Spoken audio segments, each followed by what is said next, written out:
This episode of Where My Mom's At is brought to you by Sattva Mattress Company. I'm a huge fan of Sattva. In fact, so much so, we bought our luxury firm king size mattress about, oh my gosh, what is it, 5 or 7 years ago. And I loved this company so much because at the time, Tom and I had very little money, but we needed a king size bed. And I found Sattva online and I just fell in love with this product. And I called them and I said, you got to sponsor Your Mom's House and Now Where My Mom's At, because that's how much I believe in this company. The bedding is, the beds are such high quality, and you can do a memory foam bed or the luxury firm, which is what we do, their flagship. We do both in our house, actually. We have one in the guest room and one in our bedroom. Check it out, try it out. They do a 90-day in-home trial. If you don't like it, you send it back. They have great delivery setup. They take away your old mattress for a tiny fee, which is fantastic. It's such an easy process. You call, the minute you order online, you get a phone call from a Sattva representative. They walk you through the process. It couldn't be easier. So check it out. They're Loom and Leaf. That's LOOMANDLEAF. That's the memory foam mattress, or their luxury firm stuff, which is what we love. And Sattva, Saatva, if you're looking for mattresses. Okay, thank you, Sattva. Yeah, hey, yeah. Where my mom's at. Where my mom's wearing thongs, hitting bongs at. Raising kids, cleaning shits, need a long nap. Where my mom's at. Where my mom's at podcast with Christina P. It gets me pumped every time, bros. All right, first things first. Come see me do stand-up. September 5th, Milwaukee. September 6th, Chicago. September 7th, Boston. October 3rd through 5th, Nashville, Tennessee. October 17th, Irvine, California. November 22nd, Seattle. November 23rd, Portland, Oregon. Very excited and amazed. Thank you to everybody that's ever come see me do stand-up. Tickets at Christina P online. All right.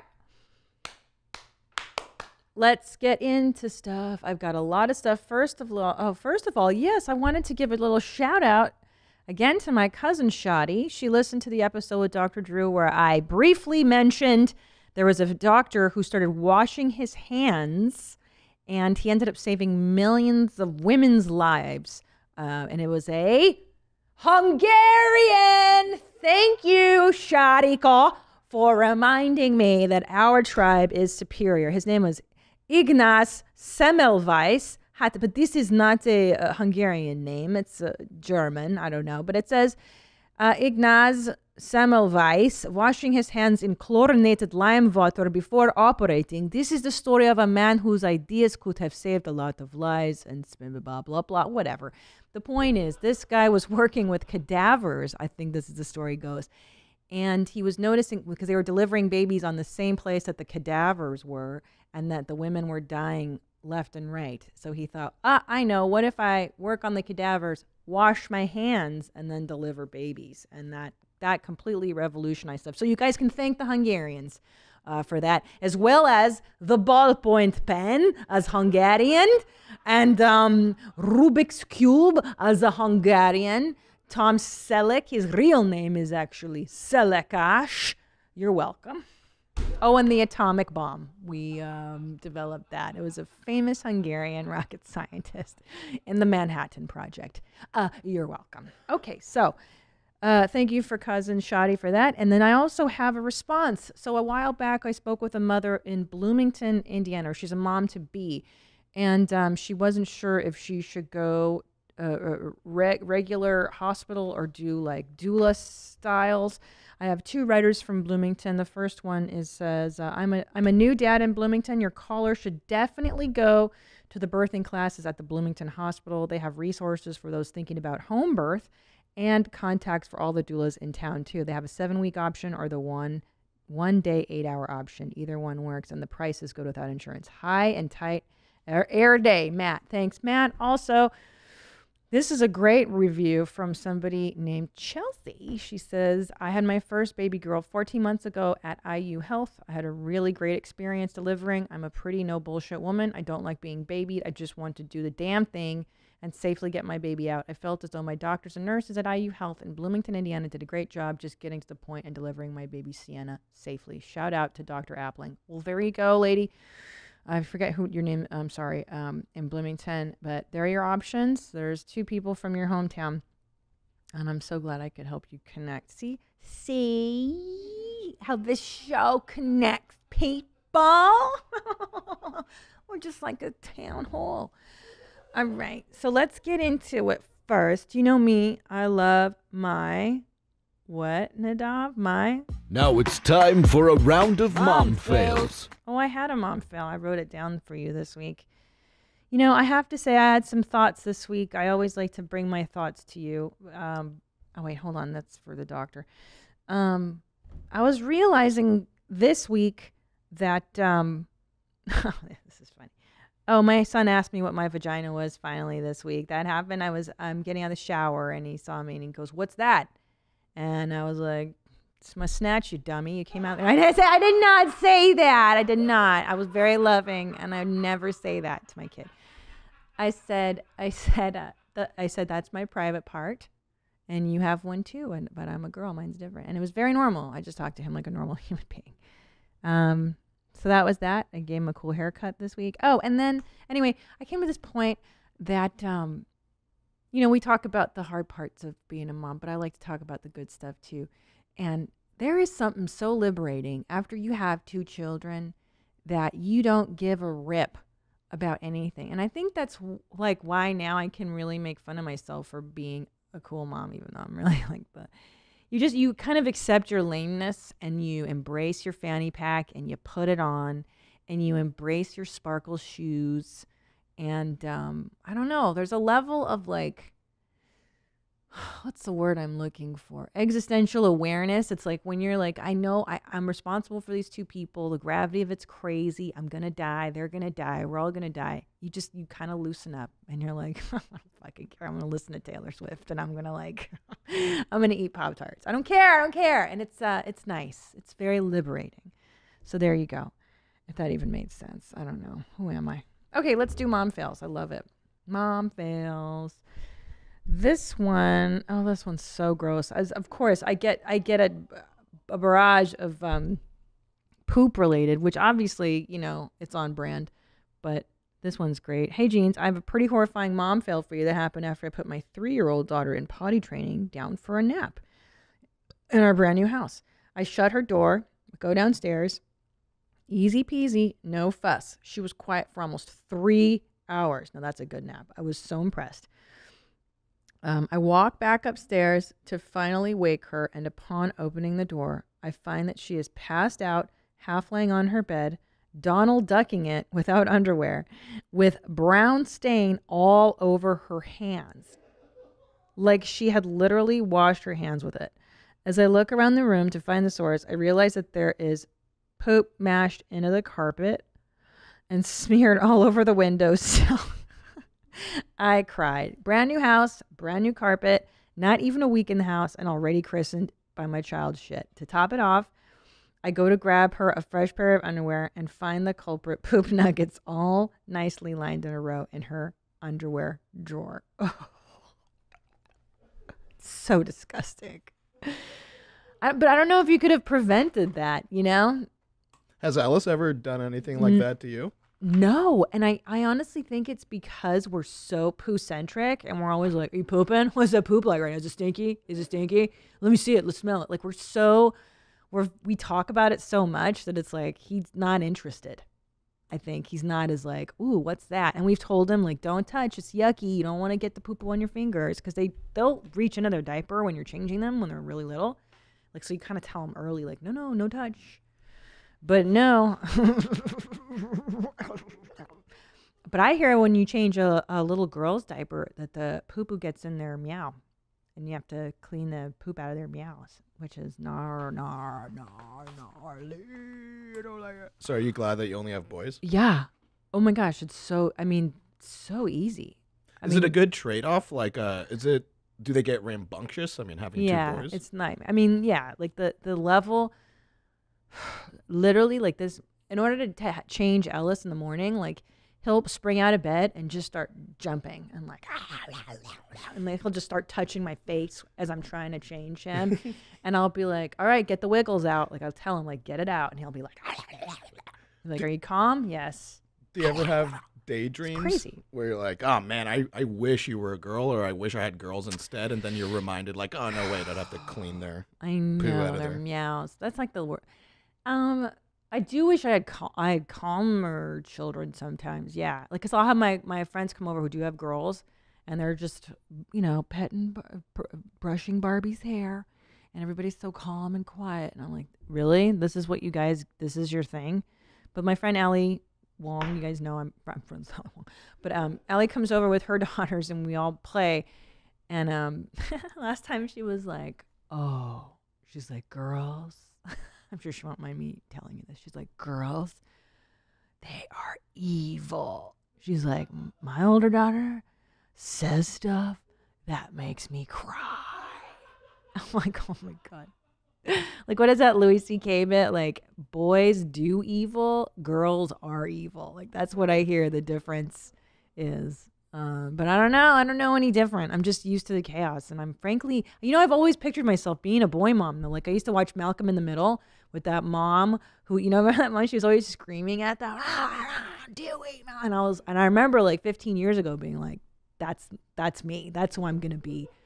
What do I do with a girl? Like, I would mess her up so badly. I feel like, she'd be like, I want a Barbie. And I'd be like, no, you don't. Barbie's bad. I can't do that. You know what I mean? But you can't do that. I don't know. Here's another great mom fail. Hey, Jeans, I let my little girl slam into a tree while on a zip line in a friend's backyard while holding my beer. Okay. Sounds a little abusive. To be fair, I thought there was a stopper. Oh, right. So she was like, I thought that she would stop. I gave my 1-year-old a marker. Washable, doesn't wash off the walls. Love, Chelsea. No S, man. Those BS markers, I know what she's talking about. The washable markers, talk about false advertising. They don't come off your shelves. They don't come off your furniture. They don't come off nothing. Let me tell you what, it's a mom hack, bro. It's called Easy Eraser. Magic Eraser. So a week or two ago, I come into our guest room and I have a little table, or like it's fabric, it's a bench, and Ellis clearly had done it because it was in like perfect swirls of dark ink, black ink. And he covered it, like just destroyed this furniture. And I was like, dude, what? Like, I don't even want to tell Tom because it's going to upset him so much. And I had a friend and she was there and she goes, dude, get the magic eraser. We were staying in a hotel with our kids and my kid markered up like hotel furniture and this stuff took care of it. So what it is, moms, go to Amazon using my banner. Where my mom's at. Go where my mom's at, go on the Amazon banner, click on it. It's called the Magic Eraser. And it's like a sponge. It just looks like a regular sponge. Yeah, there it is. Mr. Clean Magic Eraser. I'm telling you, this thing is a godsend. And it took 2 hours to scrub that ink off, but I did. And it was amazing. It cleans up everything. I don't know how they do it. What's in it? What do you think?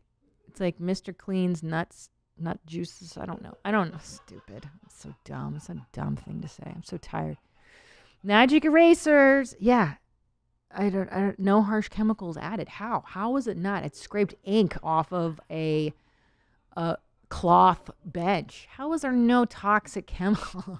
It's insanity. Look at that. Isn't it Mr. Clean like the gayest man you've ever seen? My facialist, Tony, dresses and looks exactly like Mr. Clean, and he and his partner, they both wear the same outfits. They both look like gay Mr. Clean. Yeah. You think they'd update that, didn't you? Think they'd give him a little different look? Because he's so homoerotic. You think you'd make him like for today's mom. I don't know, Ryan Gosling. Who's the Mr. Clean of today? Yeah, I mean, what changes would you do? Well, that's a blatantly homosexual like a more dad bod type deal? No. Well, maybe. So still as ripped as Mr. Clean, but just more hair? Yeah, you want like a hot dude. But why is he bald? Like, why does the guy that cleans have to be bald and gay? Because of all the chemicals, probably. It burned his hair off. Yeah. Those follicles and his eyelashes and eyebrows are gone from the cancer. I don't know. But I'd like to see, maybe like obviously a hot Puerto Rican dude. He's like with gold chains. Ooh, what if it was like a rugged Latino? Like, what if it was like Danny Trejo? That's the guy, right? Machete. Machete. Yeah. He could sell anything. Clean the homie. shit out of your home, Yeah, or else, right? homie. How do you say Mr. in Spanish? I Can I forget? Senor. Hey, senor, clean, homie. Oh no, dude, that's what it is. I want it to be a cholo, because I love my cholos. And he's like, hey, what's up? Senor clean, homie. He's like, I'll scrub the shit out of that thing, Holmes. Shit, your little homies messed up your house? I got you, girl. And it's called I Got You. I got you. Why am I sitting like this? It feels good. This chair's awfully hard. Okay. Let's go for more. I love these mom fails. I got another one I wanted to tell you about. This one's great. This one... I love this shit. Hey, Christina, my name is Gina, and I'm a huge fan of YMH and now a big fan of Where My Mom's At. Thank you, Gina. My pronouns are she, her, and I'm not poly or bi. I wanted to tell you about my pretty big mom fail, even though I'm not a mom yet. I'm a 29-year-old transgender woman who neglected to store any of my sperm in a sperm bank before I started taking hormone replacement therapy 4 years ago. And now I am completely sterile and cannot have biological children. I'm not too upset since I can still adopt. In hindsight, I think I really fucked up. Oh well, keep your genes high and tight. Love, Gina. Yeah, this goes out to all the transgender listeners out there. You got to freeze your sperm in a sperm bank. No, but that's not bad advice for anybody. I think you should freeze your eggs, your sperms, everything when you're young and fresh and dewy. Like, if you're planning on having kids later in life, if you're under 35, dude, just go freeze that stuff, man. It's expensive. Oh, really? Because so is fertility treatment when you're 40 and trying to get pregnant at 40. So just go do it. Or at least if you're panicked about it, go get ultrasounds. Go get the tests. Just let them tell you where you're at. Anyway, I thought that was funny because at first she was like, my pronouns are she, her, and I'm not poly. I was like, ha ha. And then she's like, I'm transgender. I'm like, oh, whoops. Not a joke. I'm so thirsty. Okay.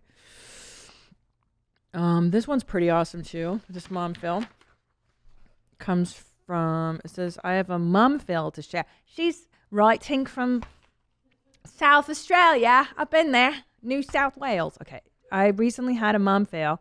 My local Aldi store, I don't know what's Aldi? I think it's like a supermarket. Oh. A discount supermarket. So it's like they're like Walmart or something? Costco. Okay. It's a goodie. It's a goodie. Okay. My local Aldi store was having a massive baby flash sale, which included a selection of my favorite. Oh, she spelled favorite all foreign. Favourite. Don't you love when they spell stuff wrong? That's so charming. God. Well, talk American, Jack. Okay, so she wanted favorite baby brand clothing. As I had to take my 5-month-old daughter with me, I was unable to jump in with the hordes of women trying to grab a bargain and was waiting semi-patiently for the group to die down when a random elderly woman offered to watch my daughter while I grabbed some things. Without a second thought, I left my child with the stranger and pushed to the front of the group with the precision of a pro footballer and grabbed as much in my arms as I could. I returned to the woman, thanked her, and continued on with my shopping, only later realizing what I'd actually done. No concept of stranger danger here. Thanks. Taysha? Maybe Tayscha from South Australia. Good one. That's a really good one. Because I can totally relate. Because bitches go crazy when there's a sale. Like, that is a real thing. But I will say, I always tell my kids, like, well, at least Ellis, because the other one's too young. I'll be like, if you're out and you're lost in public, always go to a lady. I think Leanne was talking about that too. Like, you can trust a woman, I think, right? Just don't give your baby to like a young, creepy guy. Like, well, what's an old lady going to do with your baby? She ain't going to steal your baby. She don't want your baby, right? Right, yeah. I would trust an old lady. Yeah, old ladies are the best. Yeah, for the most part. We actually also have a voicemail that's also kind of in this lane. Okay, let's do it. Want to see if you have the same opinion on this or a different one? Okay. Hi, I have a funny story about before I was a mother. I was living out of state at the time, and I had moved to a state where marijuana was legal, and I had went to a dispensary to buy myself some weed, and while I was sitting in the lobby waiting on my turn to go back, a woman walked in with like a 3-month-old baby in like a car seat carrier, and she tried to go into the dispensary, and they said, ma'am, you can't bring your infant in here, you know, it's 18 and older only. And she, you know, looked at me and was like, hey, I'll be really quick. Can you watch my daughter for a second? Ooh. And, you know, I'm like 22 and super sketchy looking at the time. And I was like, yeah, I mean, I guess I can watch her. So I watched this complete stranger's daughter in the lobby of a dispensary while she went and got a bag of weed, and it just blew my mind because, I mean, she didn't even ask my name or, you know, to hold my ID or, you know, but that was way before I had kids of my own, and I just could not believe it. Yeah. I know, right? See, like, that one's kind of a conundrum because, like, it's legal. Mom's not doing anything illegal. And, like, she must have been a trustworthy 22-year-old. Like, one time so Ellis doesn't like to go peeing in the bathroom with me. Like, if we're out in the mall and stuff. I'm sorry, the country club where we go every week. So he won't come in the stall with me because he's afraid of an automatic flushing toilet. He doesn't like the sound. So I either have to hold it in the whole time that we're at the mall, or, like, we were at CPK, and I asked the hostess girl, because she looked normal. She was like, can you just watch my son while I pee really quickly? He's afraid of the toilet flushing. And she was like, yeah, okay. And I'm like, well, I know where to find her. You know what I mean? Like, she works here. So I trust her, and I hurried so fast. But I know it's tough. Mom's got to get her weed. You know what I mean? Wouldn't you say, like, speed weed? Maybe do speed weed instead? Oh, like switch to a Right? delivery? Yeah, like pay the extra $7 and then you don't have to take your kid out. That's what I would have done. There you go. That's smart. There you go, bros. All right, what's next, mommy? Hey, Christina. This is Doug. Hi, Doug. This is a mommy fail from a daddy. When we had a 6-week-old baby, me and my wife were going through the baby exhaustion period where we hadn't slept for a very long time. And we had a little bit of a mommy and daddy fail. We decided to go get coffee one morning and forgot that we owned a child and left him in the vehicle. Luckily, everything was okay, and we came out about 10 minutes later with our coffee to realize that we still had a human being to take care of. It was a terrifying moment, but a funny one we look at now. Oh, my gosh. And he's 2 years old now, and he's happy and healthy. Take care. Bye. Well, he survived. He survived, but I will tell you, sir, Oprah did an episode. This is the most horrifying episode of Oprah. This is like in the 90s before I even thought about having kids. You know how Oprah is always like, you have to slow down and be patient and meditate and blah, blah, blah. So she said that one time this lady was rushing, and I mean, long story short, she went in and she got donuts. She had her baby in the back of the car. She was rushing to go to school because she worked at the school.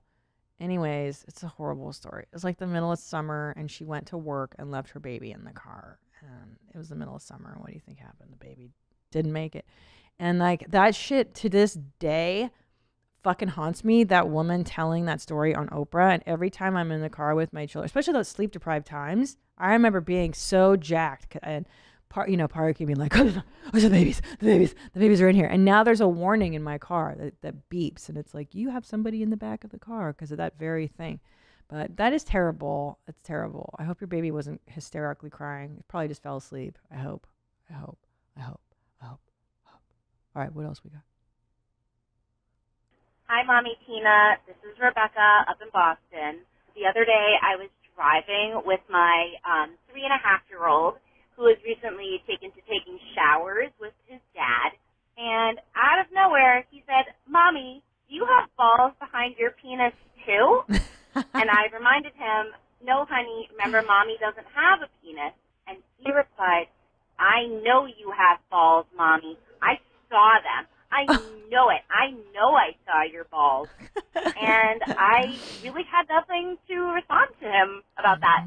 So now my 3.5-year-old is convinced that I have a vagina and balls.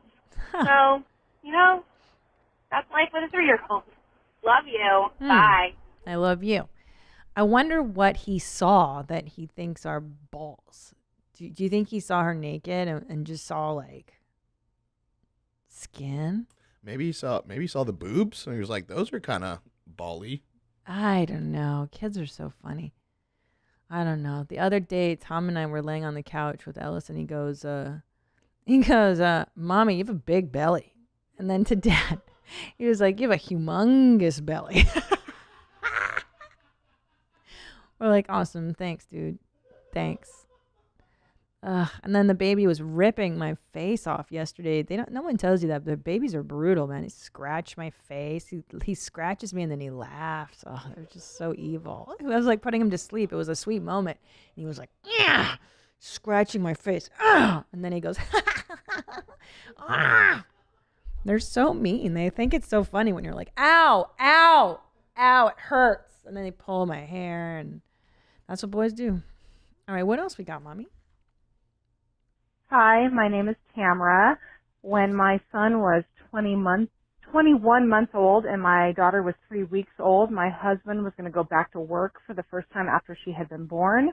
He walked into the bedroom and, looking very serious, said to me, I don't think I can leave today. I don't think you have enough sleep. You can't do this. And I said, what are you talking about? I'm fine. And he said, no, I just found the toaster in the refrigerator. Oh. I don't think I should leave. Oh, my God. Which prompted me to burst into tears and fall on the floor. Ugh. Cut to 3 days later, he went back to work after I had composed myself and could handle being with a toddler and a newborn. Thank you for letting me share my mom fail. Aw, poor lady. Girl, they done mom fail. That's a mom survivor right there. That's a mom survivor. Good for you. Here's a photograph of a child watching Love. Is it Love or Death? This is the movie Dr. Drew was talking about. I've never seen it. It's a Woody Allen movie. I haven't seen it either. His son is watching Woody Allen on television. Love or Death. Yeah, I'd never heard that one. Oh, look at him loving Woody Allen. I love Woody Allen. I used to like him before he married his daughter. I thought he was a pretty cool dude. I love how people are just like, that didn't happen. What? I mean, that was his adopted daughter. And now he's married to her. That's normal. And he's also one of these overachieving guys. He makes a movie a year. And you're like, that can't be. They can't all be winners. But he made a lot of good movies. He was a pretty funny dude. I like this one, too. This one's a good clip. What's it called? UFO. One more time. UFO. She's trying to say unicorn. Man, that is the best part of having little kids, isn't it? Say, yeah, play it again. I like it. One more time. UFO. That's so fun. I love these. Send me more clips of your kids saying words incorrectly. I love it. I love that. Yeah, you could send us clips to wheremymomsat@gmail.com, or you could call us and leave a voicemail at 213-375-5184. Thank you, Native. Also, too, if you have video of your mom fails, I'd like to see them. Like, I would love to see the room that's covered in brown. Or like you know what I'm saying? Like, if you happen to catch the glory on video, why not share it with me and share it with the world? And just know that, yes, I will probably share it with the world because we need to see each other's, the truth, the ugly truth. So, okay, good. Coming up next, I have a call with Lauren set up. So she emailed me saying that she leaves her kiddos with her family members and they don't change the baby's diaper. So I just had to kind of follow-up questions. I just want to see if her diaper needs are a little cray-cray or if they're reasonable.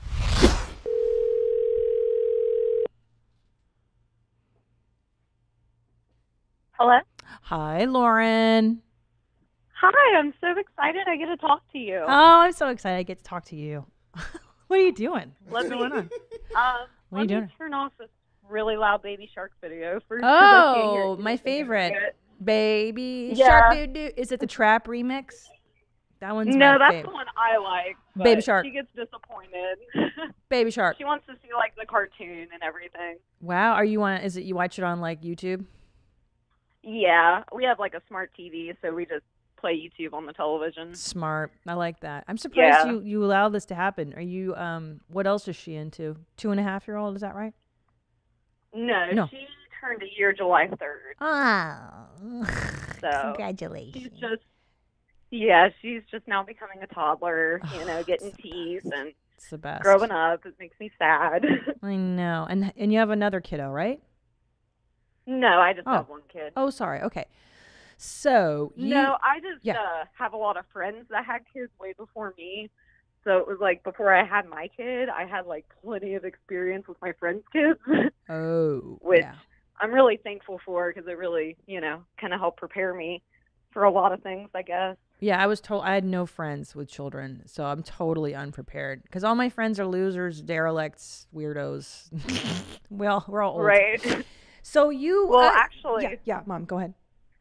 Oh no, actually, I don't hang out with a lot of those people anymore because once I had my kid, I realized how much I didn't like how they treated their kids. Oh, well, that's So good. I've then. really cut a lot of emotional ties with people that they're just not doing right by their kids, and I don't want to be around. Like what? You know? Were they like what? Heroin? Were they doing drugs? No, not like drugs, but Oh. just not nice things. I mean, I don't want to say neglect because that's like, but like one of my kids had a baby and he's like 3 now, right? And he just started calling his mom. Oh dear. And until this point, he's called her tit. He's And called they've her just, what?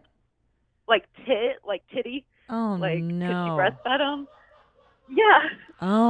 And she let My that? daughter.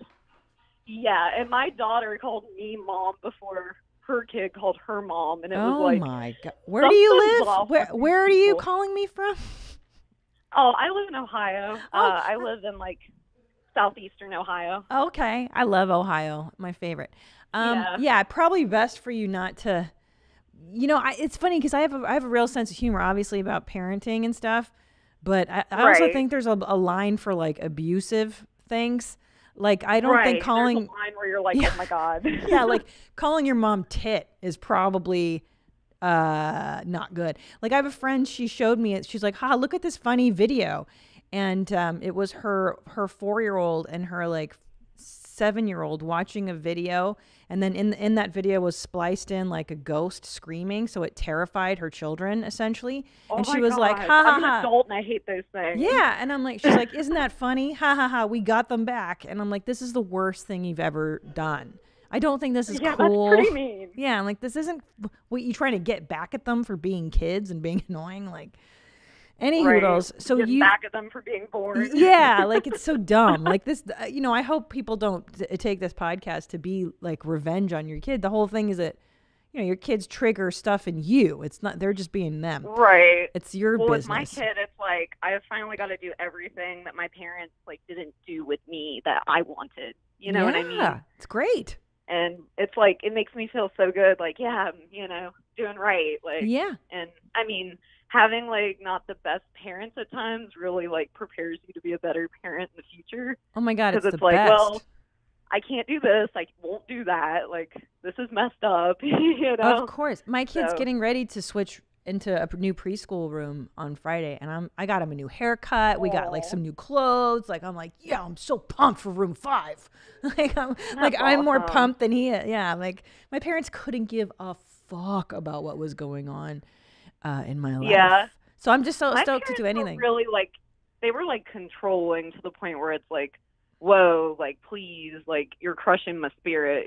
Oh, were they like Like that. religious or something? No, my grandmother is really religious, but my parents weren't. But it was like I'd bring home a 98, Ooh. like a grade, like a 98 grade, and they'd be like, "Why isn't it 100?" Like, whoa. bring me 100 and I'll So- praise you for it. So wait a minute. Are these the people? Because you wrote in an email to me, and this is why I'm calling you. Are these the people watching your kid right now? Your form of childcare? No, my husband's watching her right now. Oh, no, I mean, but didn't you write me about a diaper changing thing? Yeah, like, and it's not just like my side, it's like my husband's side too. Like, they're always like, let me watch the baby, let me watch the baby. And then they'll watch the baby and, like, you know, I will be like, hey, did you change her at all? And they'll be like, oh, I forgot. Or, no, I guess I didn't. And it's, like, the last straw for me was we went and saw a movie, and my mother-in-law watched her, and, you know, we come home from the movie, and she just, like, hands her to us, like, here you go, she's wet. And she had, like, peed through her clothes. Oh, my God. Yeah, that's not and good. Like, I was like, I do not believe that just happened when I walked through the door. You know what I mean? Like, especially if you're going to offer, like, if you're going to volunteer to take care of my kid, then change their diaper, dummy. Right? Yeah. Yeah, and I, like, I'm not working anymore. I quit my job because it just was ridiculous. They were making me drive, like, an hour for 2-hour shifts. Oh, Jesus Christ. And I was just like, I was like, this isn't working. Like, I'm sorry, I can't afford to work to be poor, you know? Yeah. So I quit that job, and now I'm just, like, doing, like, yard work for my mother and my grandmother, who, like, live next door to each other. Because when my father was alive, he always, like, did that stuff, you know, like the yard work and, you know, all that stuff. So now that he's not around, they've been paying me to do it. So I do the work, and they watch my kid while I'm there. While you work? Be like, yeah, like in the yard, and they'll be like, hey, can you come in and change her? Or, you know, she really wants you right now. And I'm, like, covered and, you know, like bleach or manure or something. And it's like, you're like, tough it's shit. like, it's not really a good time for me to come in and change her. Like, isn't that what you're doing? Well, here's the deal, man, is that you get what you pay for. And it sounds like, because it doesn't sound like you're being, I wanted to call you and ask you just to make sure you weren't being like an unreasonable diaper changing parent. But it sounds like you're very reasonable in terms of, like, if she's soaked through, then they're not really taking care of her, it sounds like. So they're just like watching her be cute. Yeah, and like thinking that's the same thing. So unfortunately, because you're not paying somebody, you can't say, you know, what you can suggest it. Have you said it to them? Like, hey, dudes, has anyone thought to change her before she gets soaked through? Right. And and I mentioned that, and, like, they think I'm, like, you know what I mean? Like, oh, look at her, like, thinking, like, baby needs changed every 5 minutes or whatever. So they Plus, with my mother-in-law, she had, like, a boy. Okay. So it makes me think, like, because she never had a girl, like, she thinks it's, you know, cause, right. Because boys, you can go longer. I don't boys, but yeah, you know, it's like it's a whole different system down there for each of them. So the plumbing. Yeah, unfortunately, I think here, because this is your, you know, your family, and they don't get it. Either you can try to talk to them in a very meaningful way, because you said you mentioned it, but if you were like, I can't do yard work for you unless you change her, and I would give them a schedule, like a timer. Put like a timer. That's a good idea. Put a timer watch on your baby that goes off like a sonic screech, and you know what I mean? Like, I don't know, shit. Right. That's all I can think of, because otherwise you can't really say a damn thing, because they're your family. And family. That's why I'm telling. The best help is the paid for it. That's why I know people think I'm bougie. We have a nanny. Yeah. Well, yeah, that sounds awesome. But the reason being, I don't have a family member, not one goddamn person. And if they were near me, I wouldn't let them near my kids in the first place. They're all nutbags, my family. So you have to hire somebody that you can yell at. That's why you hire somebody, so you can scream at them. I don't scream at my nanny, but so you can correct. Yeah, last time I got really mad because instead of doing yard work, like, my grandma wanted me to, like, clean her windows real good and, like, get the blinds, you know what I mean? Because she has, like, a sunroom where there's, like, 10 windows in there. And she wanted me, you know, to, like, bleach them real good and scrub down and everything. And then at one point she's like, hey, can I bring her in there with you and just, like, set up the pack and play?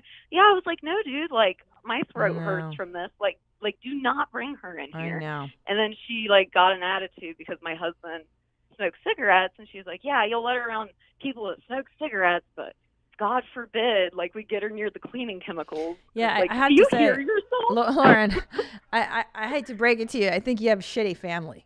Yeah. I don't think you should leave your kids around these assholes. It sounds like You're a lovely person. You sound like a hard worker, and you're lovely. So find different people to care for her because I don't like them. I don't like them already. Shit, I don't even met him. Yeah, and like like I said, the last time I went, the bleach incident happened, and I like really tripped out. I was like, "What the fuck are you thinking? Like, do you realize how fucking stupid you sound? Stupid bitch." And then of course my grandma was like, "Oh, like you're so mean to me," and it's like, well, I want my kid to be okay. Like, No, ditch them, Lauren. Fuck them. Don't forget it. Disinvite them to Christmas. It's done. You're done. You're done with these a-holes. All right? Oh my gosh, I tried to do like a holiday at my house this year because, like, you know, I have a baby now and I wanted to do Thanksgiving here because, like, you know, it's scary taking your kid on the road like on a holiday weekend, you know, especially when they're little. Yeah. And I was like, hey, like, because I just moved into a new house. We got it about 2 years ago and we're still trying to put everything where we want it. It's an older house, so we've been like taking up carpet, you know, repainting things. And I'm really proud of my house. I've been putting a lot of work into it, you know. And I was like, yeah, why don't we just do Thanksgiving at my house? My family and my husband's family just all come here. And both of my family and his family are like, why don't you do Easter, honey? Oh, boy. And I was like, I don't give a fuck about Easter. Like, I want to do Thanksgiving. Yeah. You got to dump these people. All right, Lauren? Forget it. Forget it. These are not nice family. You have a shitty family. I'm sorry. God did not bless you with nice people to be related to. Find nice people. Like, no, there's no reason. Listen, I'm the biggest advocate of choosing the people you hang out. Just because people are related to you doesn't mean they're any good. I'm sorry. It's just the truth. So next holiday, you goddamn do what you want to do and forget them. Forget these losers. All right, Lauren? Yeah. All right, I'm listen. with it. Like, it's like I can't talk any sense into them. No, they're idiots. They suck, Lauren. All right. I love you. Thank you for listening to my show. And I hope that you find better people to watch your kid. Great. Thank you so much. It was so nice to talk to you. My Thanks, husband Lauren. and I like love you and Tom, and think you guys are just the funniest. Thank you. I appreciate it. Tell your husband I said what's up. I will. Thank you. All right. Thanks, Lauren. Bye, sweetie. Uh-huh. Poor woman. All right. Thank you, Lauren, for talking to me. Now, let's do what would Christina P do? You got mom questions? CP's got mom answers. What would Christina P do? I love how official that is. Here we go. I love this one. I love this. Thank you so much for submitting this next question. This is from Jackie, I think, or JC, Jaci. She writes, I'm a new mom and have a 10-month-old. I have a very outgoing personality, but feel awkward talking to other parents on the playground. Do you have any suggestions on avoiding the awkwardness or other questions other than how old is your kid, etc.? Why is this such a weird, awkward situation? Jackie. Yeah, I have the same freaking problem. I'll tell you because what I really want to do, I want to bring like a 6-pack to the playground with me. And like whatever mom is there who's like, what's up, girl? Give me one of those. I'll be like, we're going to be BFFs, you know? Because here's the deal, man. When you have kids, the assumption is, at least my assumption was, we're all in this cool club now, right? Like all the other moms, we've all been through the same war, the same battles, right? We've all had the pregnancy experience. We've done the battle of birth and the battle of the newborn. And now we're all here and we should all be cool AF because of that experience, right? They're not cool. They're not all cool. And I don't understand why and like nobody talks about it and they all act like whatever's happening is normal. And it's like, dude, they're not. So what I like to do, because here's the deal. Parent life, moms, it's just like high school. Like there were some cool people. There were some not so fun people. There were nerds. There were overachievers. There were goths. There were, heshers. There were cholos. There's just different factions of mom life. It's like the playground, bro. So here's what I like to do. I like to throw out an observation. And if they're lame and they don't like pick up the baton and run, I'm like, all right, this person's a nerd. So for instance, like if someone looks super tired and I'm super tired, I'll be like, I can't believe I have to do this right now. Like, for instance, you're probably at the playground, right? It's probably like Sunday morning and you're exhausted, you should just voice it to the other parent. Be like, oh, dude, I'm so tired, right? How many kids you got? What are you doing? What you got? What are you working with? And then they'll tell you. Be like, did you have to go to like a lesson today? What'd you do? Like, ask somebody what they did today. That's what I like to do. I think it's fun because most parents want to talk because we're so isolated. We're so at home. I try not to talk about I like to get the demo, like, what's the age? What age? Yeah, what's it doing? Good. Siblings? Yeah, no, yeah. And then, it is so tough. It is so tough. Oh, you know what I like to talk about? Fun, boring things that I like to do in the neighborhood. Be like, yo, what do you guys do for fun? We like to go to Trader Joe's, and I like to buy apricots. Like, you know what I mean? Like, you share your fun, dumb kid things because really you don't do a lot when you have small. At least I don't do a lot with small kids. I like to share locations in the hood. You know, oh, have you been to there's that indoor gym at the blah, blah, blah. Yeah, I've done that one too. Oh, that's great. But have you gone to the kids museum and blah, blah, blah? Yeah, that one's amazing too. And that way you're talking about kid stuff to do. I like that. One time there was a mom, I just met a cool mom outside of my kid's school. Like, she was just dressed kind of cool. And her kid was crying. And I looked at her because she was saying goodbye. And the kid was crying. And I just looked at her and I was like, oh, dude, brutal. I know. I'm so sorry. And she was like, I know. He's got a twin brother. I've got 2 of them. And I was like, God damn. And I looked at her gear and I was like, you're cool. I like your whole thing right here, bro. I like you. And then she looked at me and she was like, yep, I like you too. What's your name? That's exactly how it went. We were like, yep, I got you. You're dope. You know, you can usually smell your own kind of mom out in the forest. So now we're bros. Like, I see her around. Hey, what are you doing? Anyway, long story short, you just got to throw out your weirdness. The problem with what you're doing, you're trying to not make it weird and awkward. You have to embrace the awkwardness, not give an F, and just let it ride. It is awkward, but so many people are shy. But once you talk to them, they want to talk to you. But you're outgoing, so just be you, bro. Be you. If we were on the same playground together, I'd love it. I'd be like, Jackie, she knows what's up. Let's talk. Okay, I just watched episode 2 with your doula. Mitzi Sanchez. I love Mitzi Sanchez. I wanted to know what you did to transition your 3-year-old from a crib to a toddler bed. Was that an issue? Was it an easy transition? Any advice? Hilarious, because I have not transitioned my 3-year-old to a toddler bed. That fool is in his crib because the doctor said, keep him in the crib as long as you possibly can. And he loves it so far. I don't see any issue. What's the reason for that? To transition them. A lot of times when people have a second child, they want to give the crib that the toddler is sleeping in to the new baby, and then they will transition the older child into a brand new toddler bed. So basically, it's like a smaller version of a people's bed, right? It's got like one bar that's lower, so we can put that lower bar on. It's technically a toddler bed that we just haven't made into a toddler bed. So at what age do you transition from crib to bed? Crib to bed. That's the thing. I mean, I guess 3.5, 4 by 4. I'm assuming the transition should be complete. However, I don't like the idea of my son being able to just get up and wander because he's a maniac. And like, what? Why are we letting him do anything? So I don't know. But I thought, yeah. Anyway, I don't know. We still haven't transitioned his ass, but maybe Mitzi can answer. Are you asking me? I thought you were asking me how you get the. No, never mind. Okay, next. Okay, I'm gonna go on. Dear Mommy, I recently joined TikTok. Congratulations. I'm so glad you've joined the TikTok Nation. I am at the Water Champ on TikTok. You go ahead and follow me. I do a lot of original content now. I'm really into the TikTok game. It's very strong. I'm making a lot of stuff. I also curate. That's on Instagram. That's on my stories. And that's at the Christina P. Okay. TikTok, partly for the reasons you and Tom have turned me on to, the pure joy and entertainment watching our TikTok friends, and partly because my 12-year-old daughter has an account and I want to be able to see what she is doing 90% of her day.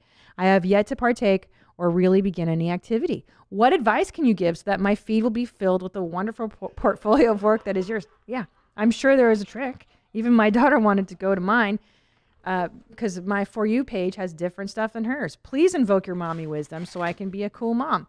I do not want mine filled with Fortnite videos like hers. Keep it high and tight. Sarah. Yeah, Sarah. I agree. So here's my secret. I'll tell you right now what you want to do. You want to really guard your algorithm. So they're gonna suggest attractive, normal people for you to heart.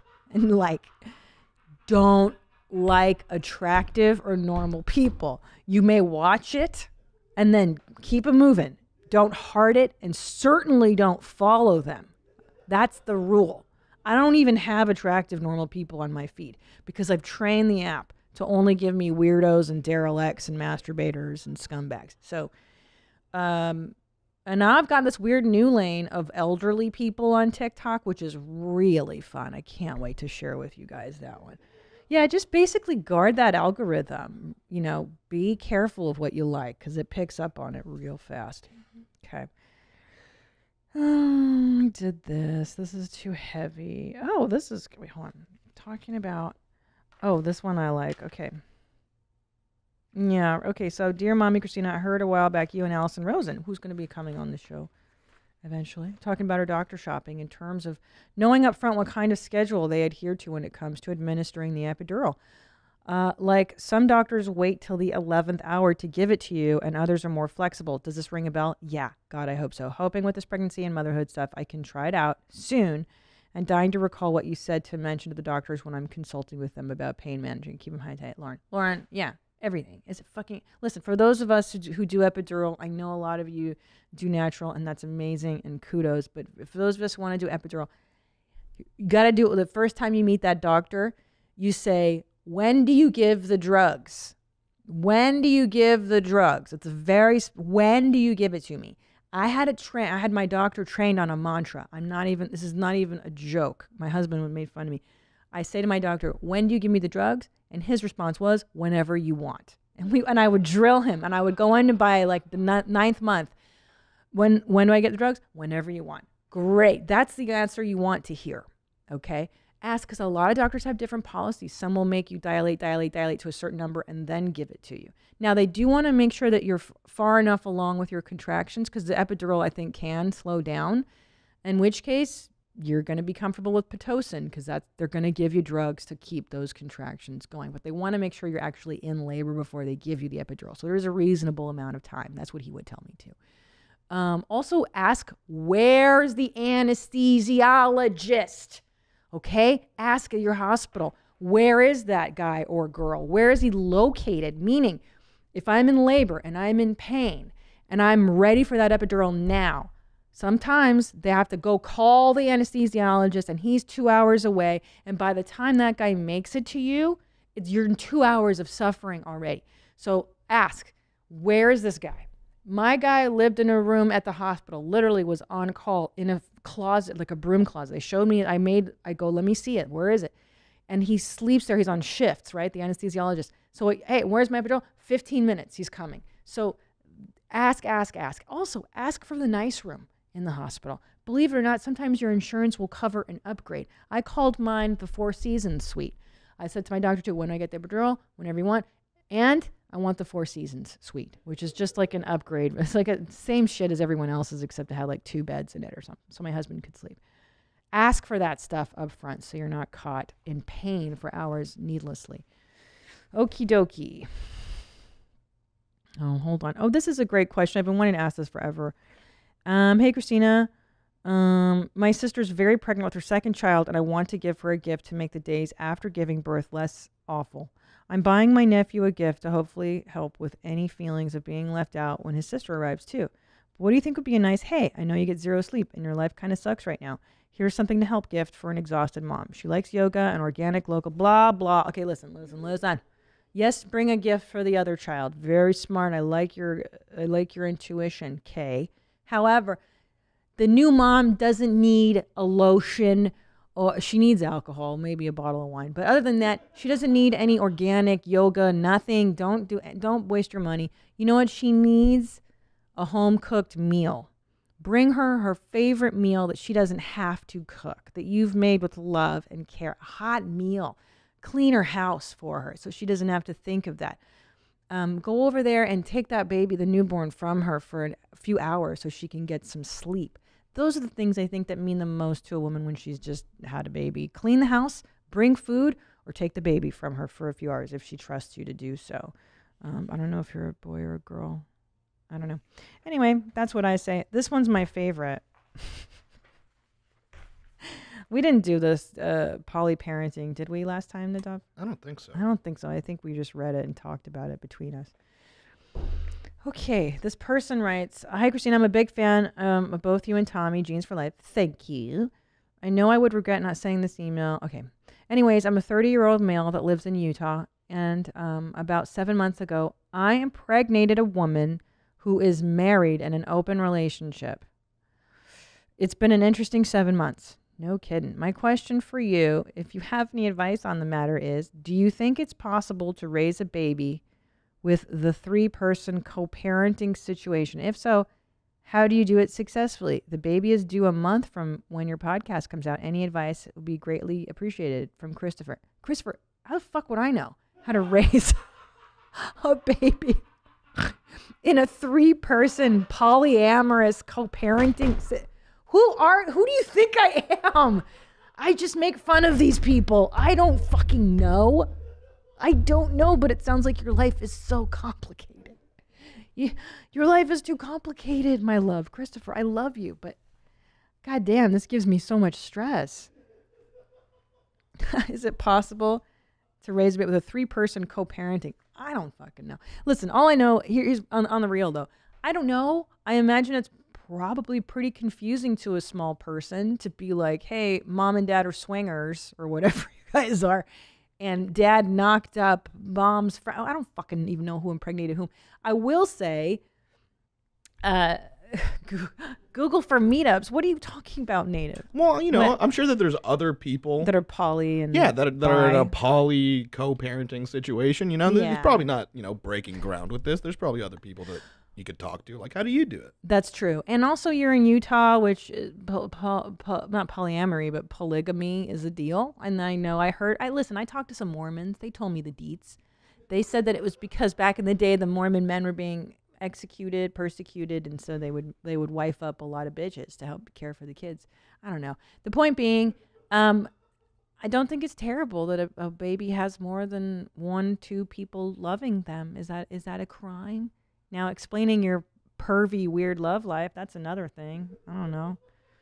I was going to tell you, so I had a friend actually from college. They were together for like 20 years, and they had 3 kids already. Then they started doing this polyamory stuff, and the husband impregnated one of the girls that they were messing around with, and of course, now everybody's divorced, and he's got a second family. It's like, yeah.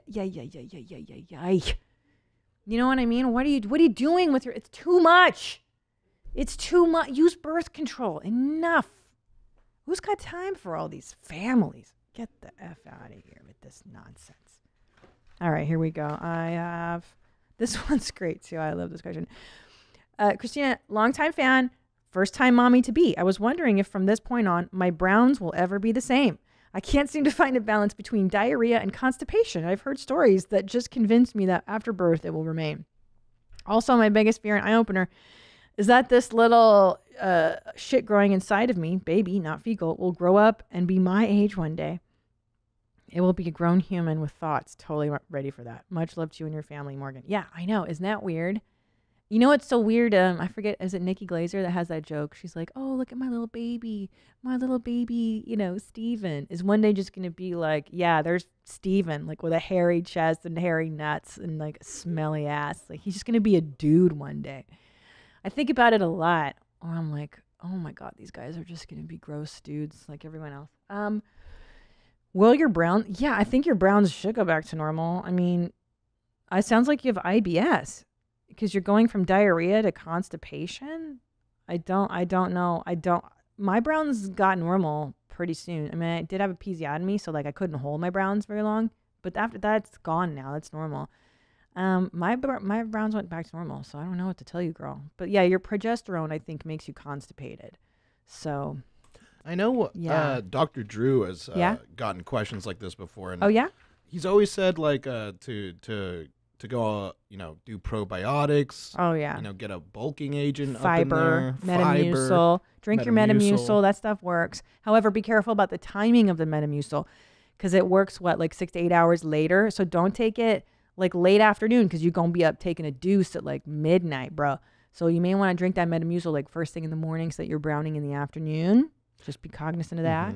Well, yeah. Do you take that, Native? You do that? I used to. Like, I think I just remember, like, Drew said that there were like 5 things that you could do, but you definitely shouldn't do all of it.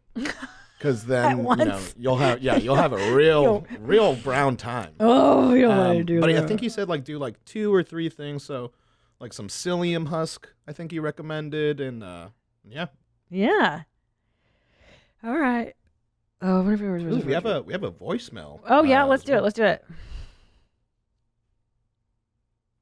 Hey, Mommy. I think I might have a mom fail after listening to your Mom's House podcast because you were talking about being concerned about what you listen to on the radio. My daughter's going to be almost 7 months old now. I have yet to, like, turn on a cartoon or, like, stop listening to your Mom's House or, like, totally inappropriate comedians. And just my husband watches, like, we came home and the first thing he put on the TV after coming home from the hospital was, like, terrible, like, war crime stories. He might be a sociopath like Tom, but they all are. When should I stop? When does she start at? I guess I never thought about when I change it to cartoons instead of what we want to watch. No. But thanks so much. Keep them high and tight. All right, here's my rule, and thank you for submitting. Generally, I listen to Howard until about they're ready. I'd say until about talking age. When they start spitting out words, I stop listening to Stern in front of them. Like right now with Juju, I listen to Stern. He doesn't know what the fuck. However, Ellis, no way. Like Ellis cannot be listening to Howard. But violence. I never play violence in front of them, even at like infant age, because I do feel like that is traumatic. Like just that's traumatic.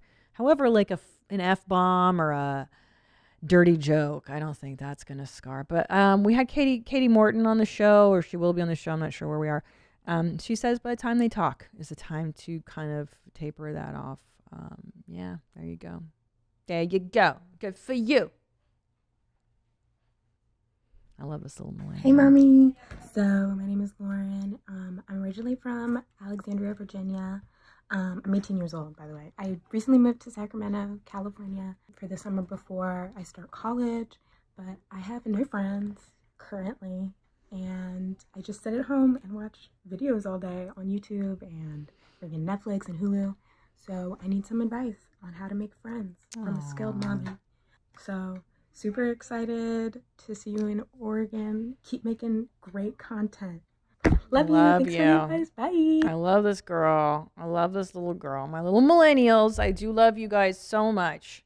I love my millennials. Let me preface that. Now, Gen X, that's me, my generation, destroyed you guys on some levels. And I'm sorry. I'm sorry. We did this, millennials. When I did That's Deep Bro, I would get so many emails asking me, how do I make friends? I'm afraid to make friends. I have social anxiety. This is a direct result of the over-coddling, the over-parenting that my generation did to you, okay? There you go. We didn't put you into enough uncomfortable situations to where you had to make friends and become resilient and blah, blah, blah. Okay. So you're asking me about college, right? That was her question. I'm just making sure. Right. Yeah. Like how to make new friends in a new place. Bro. Okay. First of all, congratulations on going to college. I love college. I endorse higher education. I know the cost is ridiculously astronomical right now. If you can afford to go, go 100%. Here's what you're going to do. Back in my day, it was a 6-pack of Zima. I don't know what the kids are drinking. What are the kids drinking now, Nadav? What's the cool drink? Oh, yeah. Potter says White Claws. White Claws. Like seltzer with booze in it. Bruh. Okay, here's what you're going to do, homie. You're going to drink one of those. You're going to be in your dorm room, right? And eventually you guys are going to have to eat. You're going to have to go to your cafeteria. You're going to meet people in your dorms. You're going to meet people in the caf. Offer them a drink. Offer them some weed. That's legal. I'm serious. That's how I met all my friends in college. One of my closest friends, Sarah Burns, now a very famous actress, Sarah Burns. I remember I met her like first day of school, and we were smoking cigarettes. Back then we smoked cigarettes. And I walked up to her. She was smoking, and I was like, can I have a light? That's how I used to meet people in the 90s. You go, can I have a light?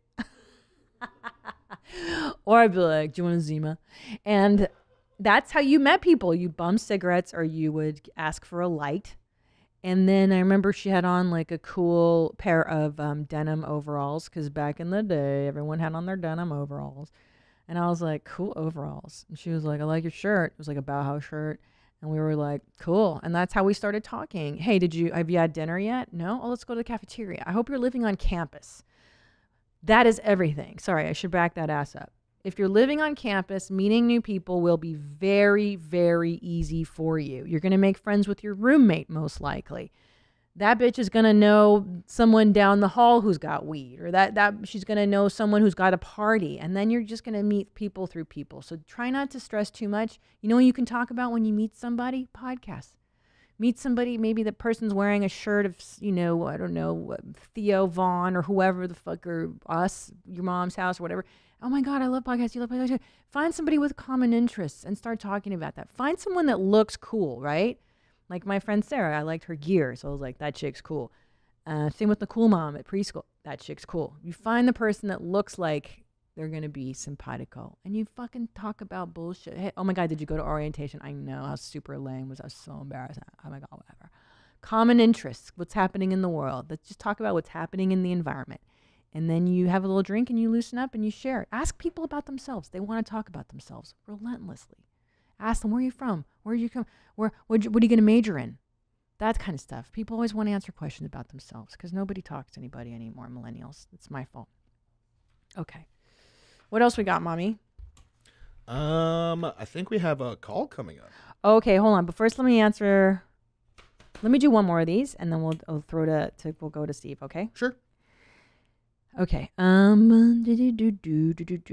Okay, so this lady says she's trying to get pregnant. She ditched her IUD and we started trying to get pregnant in April. Nothing yet. We're both healthy. My husband is super hot, 29-year-old stallion. I just turned 40 in June. And if I allow myself to go there, I get really discouraged thinking maybe we waited too long. The internet is no help. You mentioned something on your mom's house that you guys maybe didn't get pregnant right away with Ellis and that it took some time. I'm just wondering if you have any words of wisdom for a geriatric wannabe mom about getting pregnant when you're a little bit older. 100%. I have so much. Okay, number one, F all the haters, Sherry. Thank you, Sherry. Number one, to assuage your anxiety and fears, go to a fertility doctor now. Have them do ultrasounds and tests just to see what your FSH level is and just how fertile you are. Yeah, you're going to get read the Riot Act because you're a geriatric mom. Best to know what you're really up against. From what they told me, at 40, you got a 50-50 chance of conceiving au naturel, I believe. So those are actually pretty good odds for 40. Don't wait too long. Keep fucking. Start drinking. And drinking and screwing. That's really how you get pregnant. And if you can get your body ready, it says you're in good shape, right? Is that what you said? He's in good shape. I don't know if you are. No, we're both healthy. Great. Do Pilates, get your core strong, get your body strong, and then know the facts. Know exactly where you're at with your fertility so you're not wondering. Because the anxiety, I think, is what prevents women from really just letting nature take its course. So alleviate your anxiety. Just go get tested. And if the doctor does find out, like, oh, hey, you've got, the eggs are not in the basket, great. You found out in time to do something about it. Don't wait until you're 45 and you've been trying for 5 years. Try naturally for 1 year, I believe is the rule. And after 1 year, it's not work. But no. I'll take it back. For you, you're 40. Go now, bitch. Go make the appointment now. Go now, bitch. Go to the reproductive doctor and have them test you out. And good luck with your young stallion. That's awesome.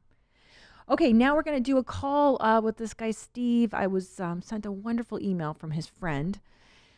Okay, so this is kind of a tragic story, but something good's come out of it now. His wife had severe postpartum depression that went untreated, and unfortunately, she commits suicide. So to do something proactive, Steve started this organization that he's going to tell us about right now. Hello? Hi, Stephen. It's Christina.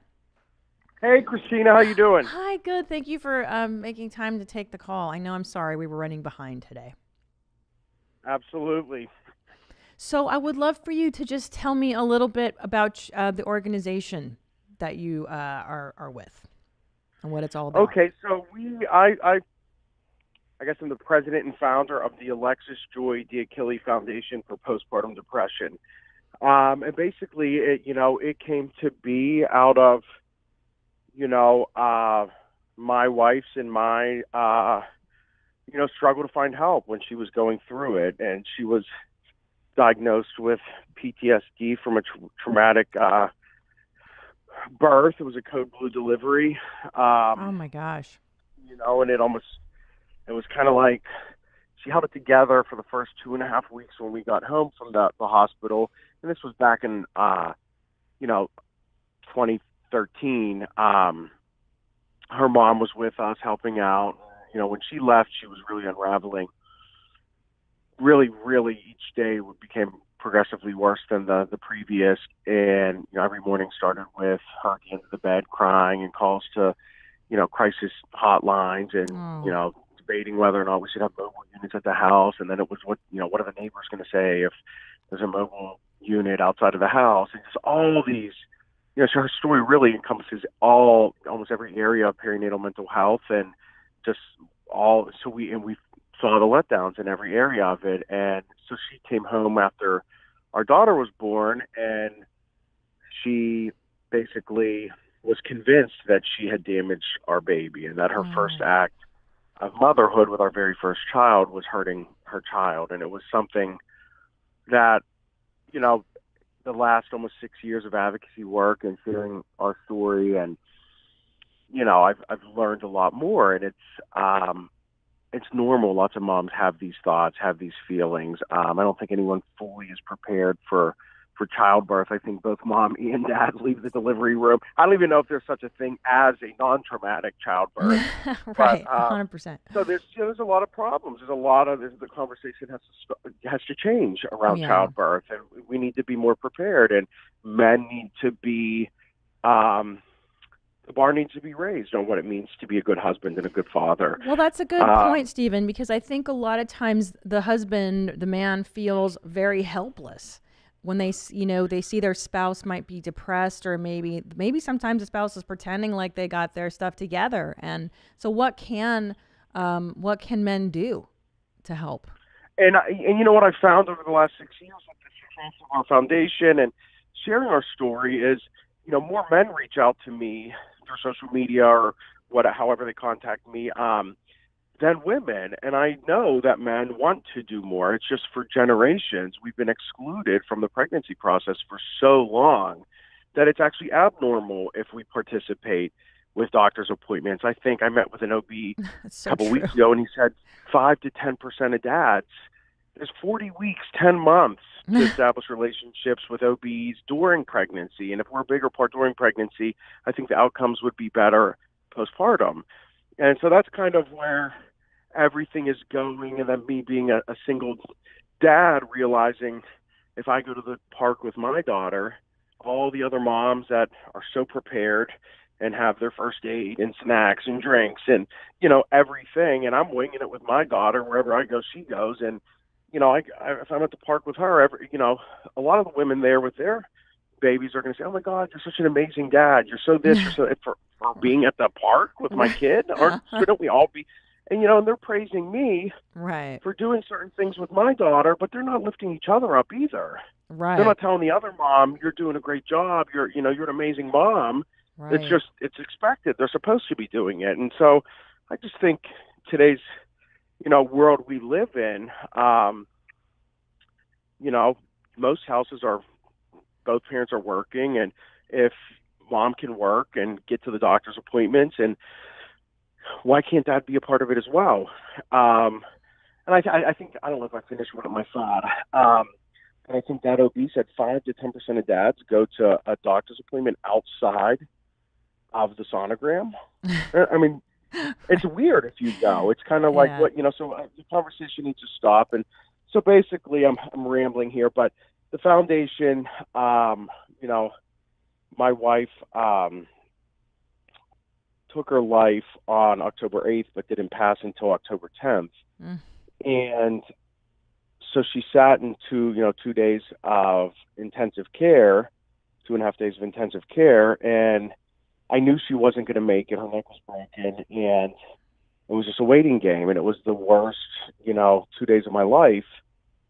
And there was a time of, I would say I was mentally, emotionally, physically, you name it, whatever kind of illness there is, I was going through all of it. I couldn't speak. I was just shaking. And I talked with my childhood priest, and even while I was in the hospital, everyone would say, you gotta be so mad at her. You gotta be so mad at her. And I was looking at her in her bed and knowing she wasn't going to make it. And I was not mad at her at all. My heart was just completely broken for her. For somebody to feel the way she felt, it's not fair. It's so not fair to her. It's so not fair to my daughter now. It's not fair for any woman to have the courage and bravery to admit they're having this problem. She was so blunt with everybody what was going to happen. And we went to 7 hospitals in our last 13 days, and it was everywhere we went, like people were looking at her, not listening to her. So And she was aware that she was like, I'm having these thoughts and feelings, and she was asking for help, and nobody was giving it to her? Nobody, begging to be admitted inpatient. Oh, wow.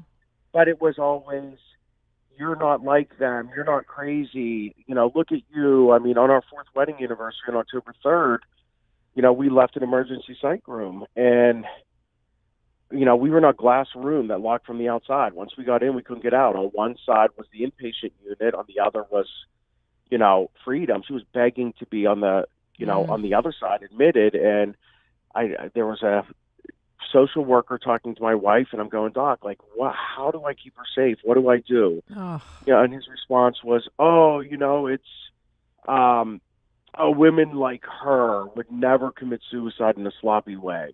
There's only 2 ways women like her commit suicide: asphyxiating themselves in the garage with the car, or overdosing on pills.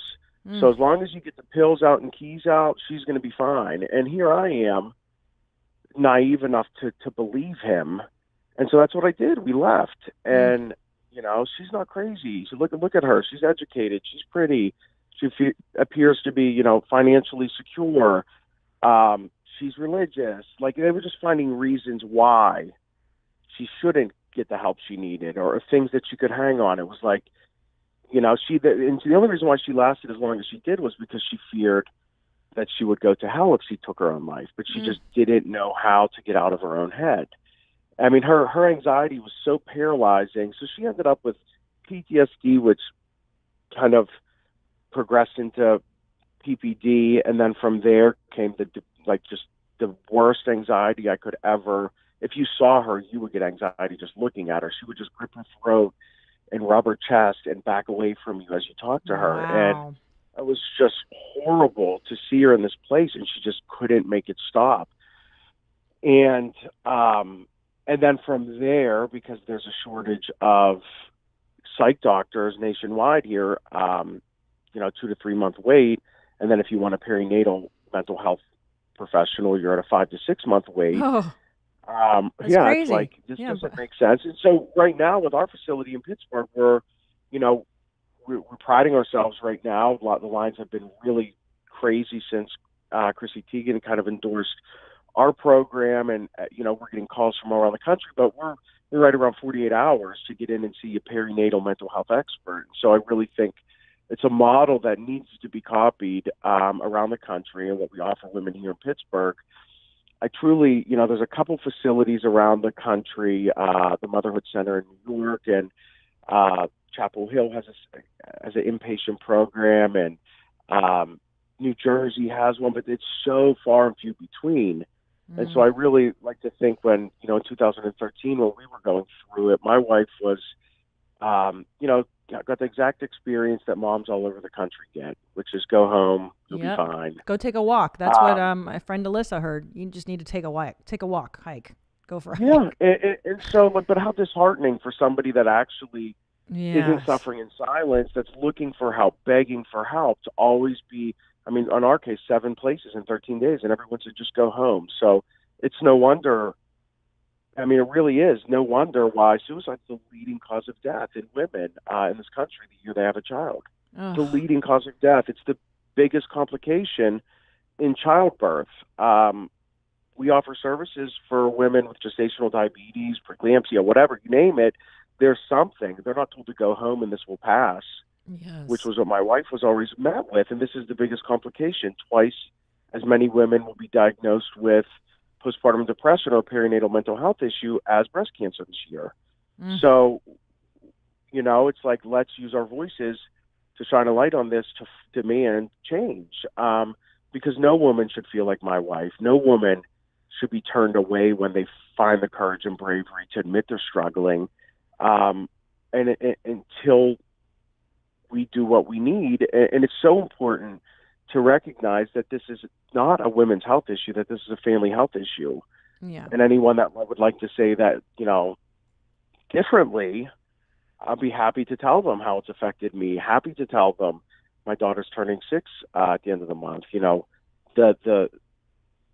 journey she's going to be on. And the questions get harder for me from her, and this has truly affected so many people. But thankfully, in a positive light with the change we've been able to create here in Western PA. So it's just one of those things where I appreciate you listening to me, because I like to get my story out to as many people as possible, and then hope that the people that hear it share their story with somebody else, and let people know that it's normal to feel like this, and there's nothing wrong with it. 100%. And most importantly, if you do get help, you will get better. It's a temporary situation. For me, just watching, kind of having a front row seat, I guess, kind of for some of the positive change in this area. When you think about it, I mean, the divorce rates in this country are more than 50% in a normal, healthy relationship or a normal home. But in a home with a woman that goes with untreated postpartum depression, I don't have stats, but I can almost tell you it almost always ends in divorce. Yeah, of course. And so, what we offer is truly family health, and it's giving children an opportunity to grow up in a normal home with two parents that love each other and support each other. And it's really, I think, to me, the most amazing thing to see and to think about is, okay, 2,500 women in Western PA will go through our facility, but then all their children and all the other thousands of lives that are attached to those lives that are all getting the mom they love, and daughter and niece and friend back. It's just amazing. It's just really something that I'm really proud of. So what is your website, and how can I help you, and how can people get in touch with you? So we're www.alexisjoyfoundation.org. And then I'm on social media, but my old account is maxed out. So it's AJD Dad is my I guess business account for the foundation. A lot of people, what's been unique to see too with me is a lot of men, it's easier for them to reach out to me first or for guidance to help with their wives. So it's nice for me to have a link for people to go to get me directly. But then we also have the foundation page. I'm usually, this has been like a really amazing, passionate grassroots effort by myself and the people that were closest and loved Alexis the most. And then, she pulled her strings up there, and we got the right health system that happened to be owned by the right health insurance company, and it's Allegheny Health Network and Highmark Blue Cross Blue Shield that really went out on a ledge and took an idea and made it a reality. And they've just seen what a differentiator this is with moms in our network to have access to care like this. Another cool thing I like to sorry I'm rambling, but it's such an amazing concept that we have in our facility. We have a really holistic approach with art therapy, with that's group. Cool. Yeah, we have yoga, meditation, mindfulness, lactation consultants. We have, private entrances for moms that have experienced, infant loss, so they don't have to see other moms with their children. We have an amazing chef's demo kitchen where we have nutritionists and dietitians come in and teach mom how to cook a quick, healthy meal. But we encourage the whole family to participate. So not only can mom always bring her child that she's suffering with the perinatal mental health issue with, she can bring all of her other children, and we have childcare for all the other children that might be home. So we really built this facility with an with the idea of breaking down all the barriers to care. What prevents moms from getting the care that they deserve? I love and it. really figured out reasons. We offer free transportation to and from the facility for moms. So we're really trying to get rid of every obstacle that prevents mom from getting better. And we encourage dad to be there. So with the kitchen, you know, maybe I love to cook because that's my family. We grew up in family of restaurateurs, and we love to cook, but most of my buddies don't. But if they're there with mom, they can learn a meal quick. It's one, you know, even if it's just one less thing for mom to worry about on top of all the other pressures. You know, that's a big deal. So there's all these awesome things we offer in the facility that are real life coping skills, not just, you know, popping pills, although pills are usually a part of it, but we're implementing, you know, the most stringent, best screening practices in the United States. And we screen for not only just the postpartum with Edinburgh, but also the MDQ, the questionnaire to screen for family history. And that's one thing that's important for people that are listening is if you want to protect your loved ones, and if I could go back and change things, I would have asked questions around screening when my wife was prescribed meds, because she had an adverse reaction, because you can't get an appointment with OBs or with psych doctors. And at the end of the day, the OBs, and it's not fair to them, they're the ones stuck prescribing these meds to new moms, but it's not their area of medicine from my perspective. It's inappropriate. I always equate it to like, it's like going to an ophthalmologist to get open heart surgery. Like you need a cardiologist for your heart. And so as long as OBs are going to be the quickest line of defense in prescribing these meds, shouldn't we at least be arming, you know, OBs and demanding that they're screening to help avoid these adverse reactions? I mean, we should, and really that's on us to advocate. Like, wait, is that what you're saying happened with your wife, that maybe she was put on the wrong meds? She was prescribed antidepressants that she should have never been prescribed. Oh, so she had an adverse reaction, it sounds like, yeah? Right, and so some antidepressants, you know, if there's a family history, we'll just use bipolar generically. But if there's a family history of bipolar, there are certain antidepressants that the suicide rates are through the roof. Yeah, oh dear. So if you're going to be prescribing these meds, why are we not screening better? Especially if the doctors aren't trained in prescribing. Well, they're them. not. They're not. You need to go to a psychiatrist who deals with exclusively medication. You get an appointment. You right. can't get an appointment. The whole thing is fakakta. The whole thing. Right. Yeah. And so in my wife's case, she was put on Zoloft, and then when she started having suicidal ideations and having these horrible thoughts, she went back to her OB and said, listen, I think I need to be on something else. These things make me feel crazy. Like, I think I'm having thoughts of hurting myself. And rather than switch it to something else, they doubled her dose on her. Oh, my gosh.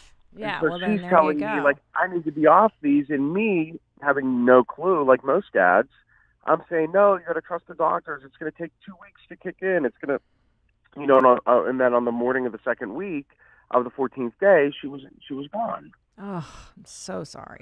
That's so heartbreaking. Yeah, it's horrible. It's the just, worst. So I want everybody to go to the alexisjoyfoundation.org if you want to learn more about this and what Stephen's doing. And also people can reach out to you, Stephen, through that website, right? Any husbands that are concerned. And also, if people want to donate, can they go to the alexisjoyfoundation.org address as well? Yes, if they go to our website, there's a donate page. And that's kind of been, you know, we've been so fortunate and blessed to raise the money that we have. But I think our impact has been far greater than our fundraising efforts. So, you know, we have plans to grow and to open more facilities with HN and Highmark. So we need to ramp up, you know, fundraising efforts. And I get a lot of opportunities to speak all around the country and actually, you know, abroad in Paris in March. So that's, you know, it's expensive to share your story everywhere, but it's working. People are listening, and I want to keep doing it. So, good. Well, I love your message, and I'd love Stephen. to come out.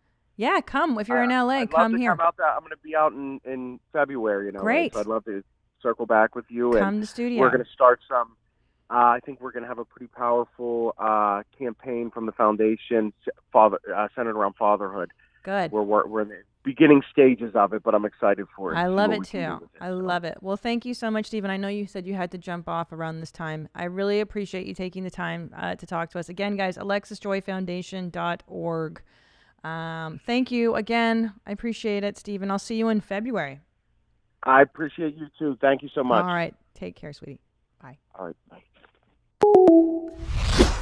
Thank you, Steve, for that. That was kind of a bummer, but kind of necessary. So I think we should leave the show on a positive note. I love these mom hacks, you guys. Send me your mom hacks. Send me your videos. I love mom hacks. Here we go. Hi, I'm Panda. I have a mom hack.